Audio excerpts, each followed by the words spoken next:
حضرت سیدنا عمر فاروق، سب بولیے رضی اللہ تعالی۔ حضرت عمر فاروق رضی اللہ تعالیٰ عنہ کا مبارک زمانہ ہے۔ حضرت عمر نے فوج بھیجی ایران کے حکمران کے ساتھ جہاد کرنے۔ ایران کے بادشاہ نے 2 عیسائی جاسوس بھیجے، کہنے لگا ذرا پتہ تو کرو مسلمانوں کا رات کا طریقہ کیا ہے، میں صف بندی کراتا ہوں۔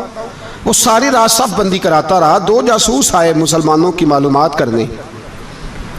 معلومات کر کے جب واپس گئے تو حضرت عمر فاروق رضی اللہ تعالیٰ عنہ کے سپاہیوں کو دیکھا، غور سے پلٹے تو بادشاہ کہنے لگا کیا حال دیکھ کے آئے ہو؟ کہنے لگا سارے مسلح پہ بیٹھے ہوئے ہیں، جتنے گھنٹے ہم وہاں رہے ہیں مجاہدین مسلح پہ رہے ہیں، یوں لگتا ہے جیسے ان کا دنیا داری سے کوئی تعلق۔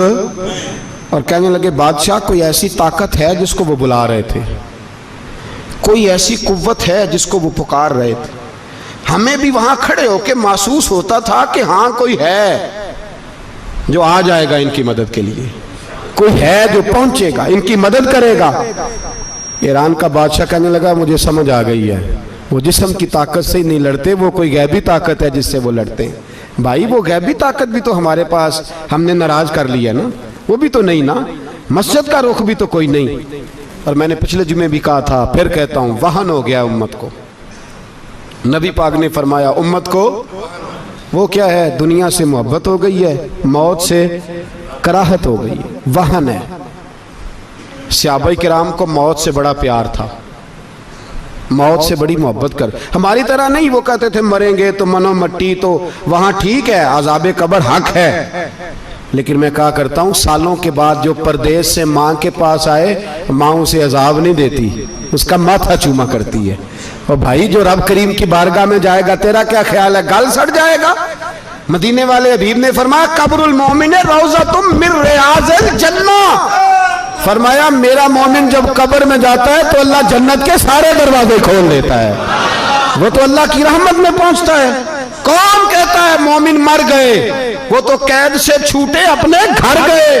کون کہتا ہے قبر میں عذاب ہے تو صرف عذاب ہی ہے، ہاں مجرم کو سزا ملے گی، لیکن مومن ہمیشہ جہنم میں، وہ بالآخر جنت میں جائے گا، بالآخر جنت میں جائے گا۔ اور کسی درویش نے بات کی، وہ کر کے چلے گئے، بر کمال ہی کر گئے، کہنے لگے دوزخ میں تو کیا، میرا سایہ نہ جائے گا، کیونکہ رسول پاک سے دیکھا نہ جائے گا۔ نبی پاک سید عالم علیہ السلام کے غلام تو دیکھو نا، ساری زندگی عمر فاروق، بخاری پڑھو تو صحیح، ساری زندگی عمر ہر نماز کے بعد کہتے تھے اللہم ارزقنا شہادت فی سبیلک، اللہ بسترے پہ موت نہ دینا، موت مجھے شہادت کی دینا۔ حضرت سیدنا مولا علی شیر خدا کرم اللہ تعالیٰ وجہ الکریم ساری زندگی کہتے رہے اللہ، علی نے میدان میں عمر گزاری ہے، اسے شہادت کی موت عطا فرما۔ وہ بھائی یہ تو شہادتیں مانگنے والے۔ حضرت امام حسین میدان کربلا میں کھڑے تھے، شمر کہنے لگا حسین تیری چاروں جانب موت ہے، تو آپ فرمانے لگے تجھے ابھی ہمارا پتہ ہی نہیں، موت سے تو ہمارا پیار چلتا ہے، اور فرمایا یہ شہادت تو ہمارا پیچھا کرتی ہے، پہنچ جاتی ہے جہاں ہم ہوتے ہیں، موت سے ڈرارت کی۔ حضرت عمر بن جموع رضی اللہ تعالیٰ عنہ میدان احد میں 4 بیٹے لے کے آئے۔ کتنے بیٹے؟ بول کے بتائے۔ 4 بیٹے لے کے عمر بن جموع آئے، اور خود ایک ٹانگ سے لنگڑے سے آپی ہیں، ٹانگ چھوٹی ہے، حضور کے سامنے کھڑے ہوئے کہا محبوبہ میرے 4 ہی تھے، میں 4 لے آیا ہوں، قبول کر لے۔ تو حضور نے فرمایا تو کیوں تلوار اوڑے آیا ہے، یہ تو نے کیوں گلے میں اسلحہ ڈالا ہوا ہے؟ کہا یا رسول اللہ میں نے بھی تو جانا ہے نا۔ تو حضور نے فرمایا 4 بیٹے جو ہیں۔ تو حضرت عمر بن جموع نے بات کی، صحابہ کہتے ہیں ہم لبوں سے مسکرا رہے تھے، آنکھوں سے رو رہے تھے، کیا عجیب انداز ہے۔ حضور نے فرمایا عمر 4 بیٹے جو آ گئے تو رہنے دے۔ تو حضرت عمر رو پڑے، کہنے لگے محبوبہ کیا لنگڑے جنت میں نہیں جائیں گے؟ کیا حضور میں لنگڑا ہوں تو میرے لیے جنت کوئی نہیں؟ میرے حبیب پاک سید عالم صلی اللہ علیہ وسلم نے فرمایا عمر تو ضرور جنت میں جائے گا۔ کہا محبوبہ پھر بچے بعد میں جائیں گے، میں پہلے میدان میں جاؤں گا۔ ایک بی بی 4 بیٹے لے کے آئی احد میں، کہا محبوبہ کل کمائی تھی میں لے آئی ہوں، میرے پاس کوئی اور شے ہوتی تو میں بچا کے نہ رکھتی، بیٹے دے کے نا حاضری لگوا کے تو واپس دروازے پہ لے گئی۔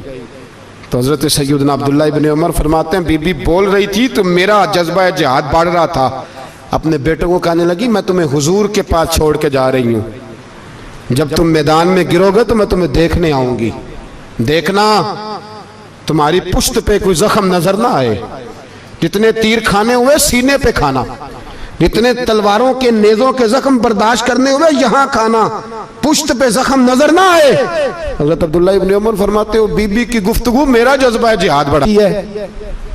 وہ کہتی ہے دیکھو میرا خاوند بھی بدر میں شہید ہو گیا، بھائی اور باپ بھی، دل کرتا ہے کوئی جوان بیٹا ہوتا تو آج مصطفیٰ کے ساتھ اسے ہی بھیج دیتی، کوئی جوان میرے پاس ہے ہی 3 سال کا تو کیا کروں، 3-4 سال کا بچہ کیا کرے گا، پتہ نہیں کیا دلیل آئی، اچانک اٹھی، بیٹے کو سینے سے لگایا، کپڑا ڈالا، مسجد نبوی پہنچ گئی۔ حضرت بلال کہتے ہیں مجھے ملی، کہنے لگی بلال مجھے پتہ ہے حضور تیاری کرا رہے ہیں جنگ کی، پر 2 منٹ اگر میری ملاقات ہو جائے۔ بلال حبشی کہنے لگے حضور ہم ایک بی بی ضد کر رہی ہے۔ حضور باہر آئے، کہنے لگی حضور میں فلاں کی بیٹی، فلاں کی بہن، فلاں کی بیوہ ہوں، میں نے بدر۔ بلال فرماتے ہیں مصطفیٰ کریم نے فرمایا جا میں نے قبول کیا، قیامت کے دن بیٹا گھر لے جا، جب تیرا نام پکارا جائے گا تو شہید کی اماں کہہ کے ہی پکارا جائے گا، کہے گی محبوبہ حصہ تو ڈال جائے گا نا دین کے لیے، میری قبولیت ہو جائے گی۔ میرے حبیب نے ہاتھ اٹھائے اور دعا مانگی، کہے اللہ جتنا تو میدان کے مجاہدوں کو اجر عطا فرمائے اتنا اس غریبنی کو بھی عطا فرمانا، اتنا اسے بھی دینا۔ بھائی یہ جذبے تھے، یہ رنگ تھا امت مسلمہ کا، اس لیے کافر گھر میں بیٹھ کے کانپا کرتا تھا۔ اب اسے پتہ ہے یہ اے سی والی کار سے نہیں نکل سکتے، اسے پتہ ہے کہ ہم نے انہیں بوتل پہ لگا دیا ہے، اب یہ پیپسی مرینڈا اور یہ پی کے کھانے کے ساتھ تو یہ مست رہتے ہیں، اب یہ نہیں نکل سکتے گھر سے، ہم نے انہیں ان چیزوں پہ لگایا ہے جو ان کے وجود کو کھوکھلا کر رہی، اب کیسے میدان میں نکلیں گے؟ وہ اس لیے نہیں ڈرتا کہ وہ تیری آسائشوں، تیری زندگی میں آنے والی سہولتوں سے آشنا ہے۔ موت بستر پہ بھی آ جاتی ہے، لیکن جس کو میدان میں آتی ہے وہ ساری زندگی زندہ رہتا ہے، وہ ساری زندگی زندہ رہتا ہے۔ بھائی مرنا تو ہے، لیکن اگر زندگی دین کے کام آئے گی تو امر ہو جاؤ گے، بچ جاؤ گے۔